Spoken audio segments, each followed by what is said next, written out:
भगवान जब द्वारकाधीश श्री कृष्ण मेरे ठाकुर जी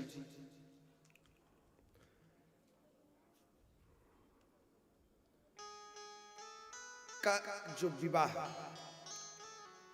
रुक्मणी विवाह की कथा बड़े ध्यान से श्रवण करेंगे तो विदर्भ देश के राजा कौन थे? भीष्मक की पुत्री रुक्मणी। 5 पुत्र 1 पुत्री। तो जो प्रथम पुत्र का नाम क्या था? रुक्मी। दूसरा रुक्मरथ, रुक्मबाहु, रुक्मकेश, रुक्ममाती। इस प्रकार 5 पुत्र थे। तो जो रुक्मी था, रुक्मी का जो मित्र था शिशुपाल था। और किसको पता चल गया? रुक्मी को पता चल गया, रुक्मी को पता चल गया। और जब रुक्मी को पता चल गया कि जो हमारी बहन रुक्मणी है वो किसको मन ही मन प्रेम कर रही है? कृष्ण को। और कृष्ण से रुक्मी का पटता नहीं था, वो दुश्मन समझता था।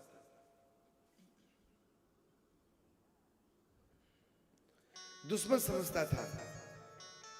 अब रुक्मणी मैया जो है मन ही मन भगवान श्री कृष्ण को प्रेम करती थी, क्योंकि राधा प्रेम थी तो रुक्मणी आत्मा थी भगवान श्री कृष्ण की। रुक्मी ने क्या कहा अपने पिताजी भीष्मक से कि पिताजी ये काम करते हैं कि जो है रुक्मणी का सुंदर सा विवाह कर देते हैं। अब सुंदर सा विवाह करने के लिए जो है, बोले भैया अभी इतना जल्दी तैयारी 2 दिन में कैसे हो जाएगी? बोले सब कुछ हो जाएगी। बोले सब कुछ हो जाएगी। राधे राधे कहना पड़ेगा और जोर से, और जोर से, और जोर से। अब जो है रुक्मी ने कहा पिताजी सब कुछ हो जाएगा, आप क्यों चिंता कर रहे हैं? जब कहते बेटा बड़ा हो जाता है तो फिर बच्चों की चलने लगती है, माता पिता की कम है कि नहीं भैया? अब तो बच्चों की चलने लगी है। अब रुक्मी ने कहा ठीक है, आज सुंदर सी तैयारी करने लगा।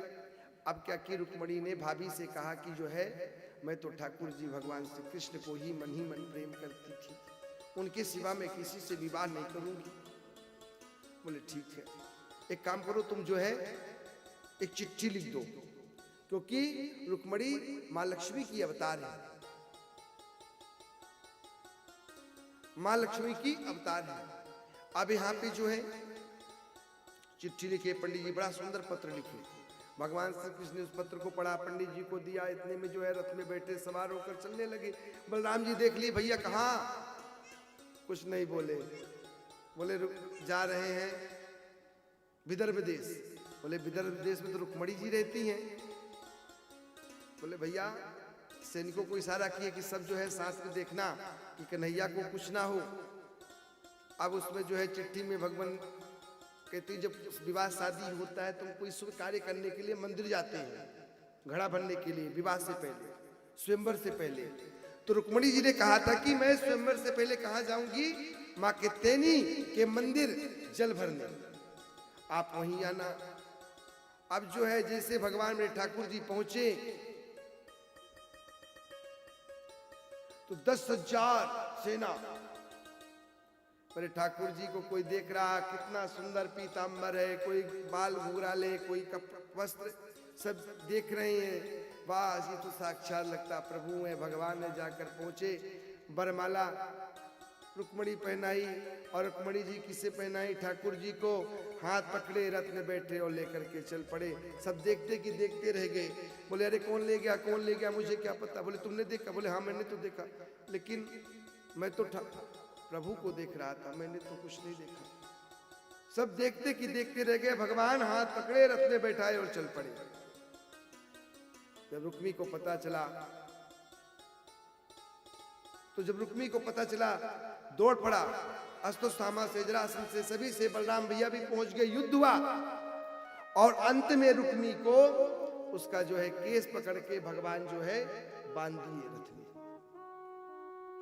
बोले इसको मृत्यु दंड दो। तो अब है तो साला, कहने लगी कि इसे क्षमा कर दीजिए। रुक्मणी ने कहा इसे क्षमा कर दीजिए। बोले ठीक है। बाल घुटा करके उसे वहीं पे छोड़ दिया गया और सुंदर द्वारकाधीश पहुंचे और भगवान श्री कृष्ण की 16,108 जिसमें सबसे प्रिय रुक्मणी माँ लक्ष्मी से विवाह हुआ और बलराम जी की रेवती से विवाह हुआ।